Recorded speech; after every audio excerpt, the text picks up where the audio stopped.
This is not another swing tip video, so if you're looking for a quick fix to your slice, switch off now. But if you're serious about making improvements to your golf game, this is the video for you. Today I'm going to teach you about a key element of the golf swing, which is early rotation. And if you can get control of your early rotation, you can improve your ball striking, your distance, and your power output as well.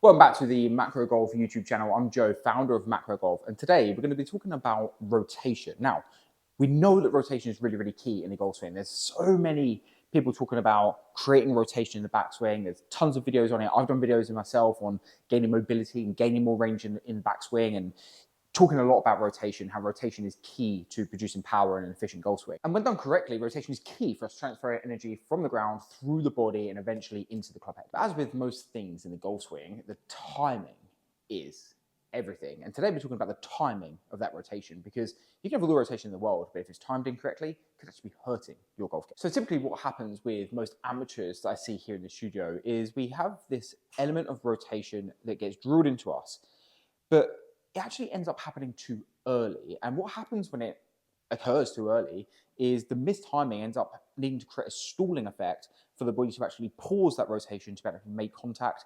We lose power, we lose distance.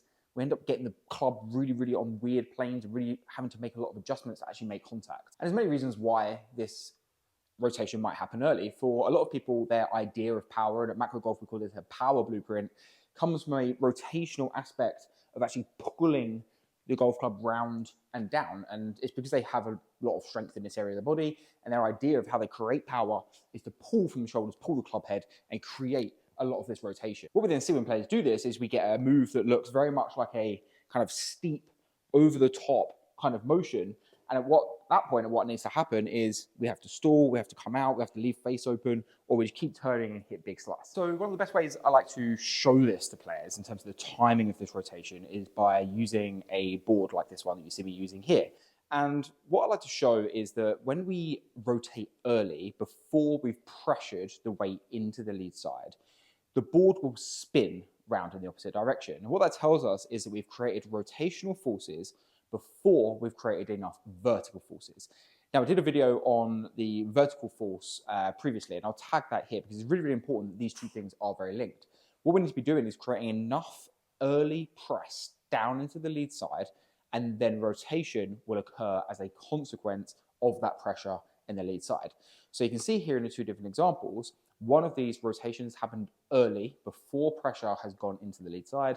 And with the second example, we have pressed firmly into that lead side, shift our pressure, created the forces, and at that point we can rotate as hard as we like and the board will not move because the pressure has been produced at the right time. And what we'll find as we start to investigate further into this is that the idea of how we're trying to rotate is sometimes our downfall. We're trying to create rotation by pulling the golf club round and rotating our body, where actually the rotation will occur naturally from an effect of us pushing into the ground.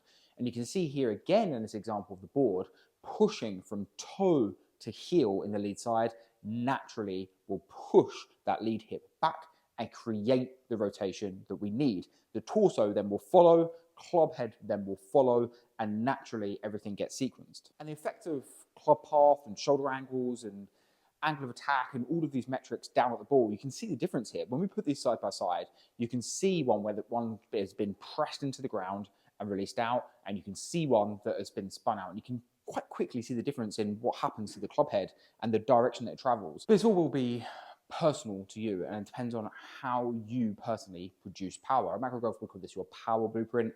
And this forms part of the golf blueprint that we build for every player that we work with. And there's many factors that will depend on this: your level of mobility, your strength, your power, your left to right dominance, your sporting background, sporting history. There's so many elements that go into this on what your personal blueprint will be and why you are personally doing this. But if you do feel like you are someone that is struggling from an aggressive pull from the top, it's definitely worth investigating this kind of timing of the rotation. So here's some ideas for you to go away and start working on this stuff. First thing is we need to make sure that we do have enough mobility to rotate correctly. So I'll drop a video in the comments here and I'll show some tests that you can do to actually measure the amount of rotation that you currently have, because sometimes it is an element of lack of rotation. For example, if we don't get enough rotation in the backswing and then we try and rotate in the downswing, it will look like a similar move. So we need to make sure that we are getting enough rotation first of all. We need to also make sure that we have enough mobility in the shoulder, because sometimes what happens if we don't have enough mobility to lay the club down, club gets a little bit more up in this direction, and then again, any rotation that happens from here is going to make things look very steep. Whereas if we've got enough mobility, things can actually work a little bit more shallow. So it's definitely important that we don't have any restrictions that may be causing a move that looks similar to an early kind of rotational move as well. And if you're good on those two things, then it's time to really start looking at how much pressure are you applying into the floor. And if you're not applying a lot of pressure into the floor, you need to be thinking, where else am I therefore creating power and speed in my golf swing? Chances are it's going to be from a pulling motion that you're going to be creating a speed, and it's going to be making it very, very difficult for you to kind of manage your club path, manage ball flight, and it's actually going to be limiting the amount of power that you can produce in your top ceiling as well. So what we see with players is they feel more powerful here, and when we do kind of speed work, they'll try and generate a little bit more power from here. But when we start teaching them that this is a more efficient way of creating the power, suddenly then they don't need to use this power source. They can use this power source instead. And the efficiency we then see in the top ceiling they can then get on distance actually significantly increases. And if you do think that this is something that you personally need to work on, really start feeling a press down into the ground and a release down and late rotation. And just see how that changes your move. See how it adjusts for ball flight. See how your body reacts to that. Everyone will be personal for this. As I said at the start of this video, this is not a swing tip video. This is you understanding why these moves might be happening for you, why your body moves in this way, why this has become a tendency of yours. And it's when we dig into the why that we can start to really, really give ourselves a good answer of long-term progress and how we're going to fix this for real results. So if you are interested in finding out more about this and how this may be affecting you and your golf game, come and see what we do here at Macro Golf. We can help you build your own personal golf blueprint. We will measure you on all of these things that I've spoken about today. We will test your golf power blueprint.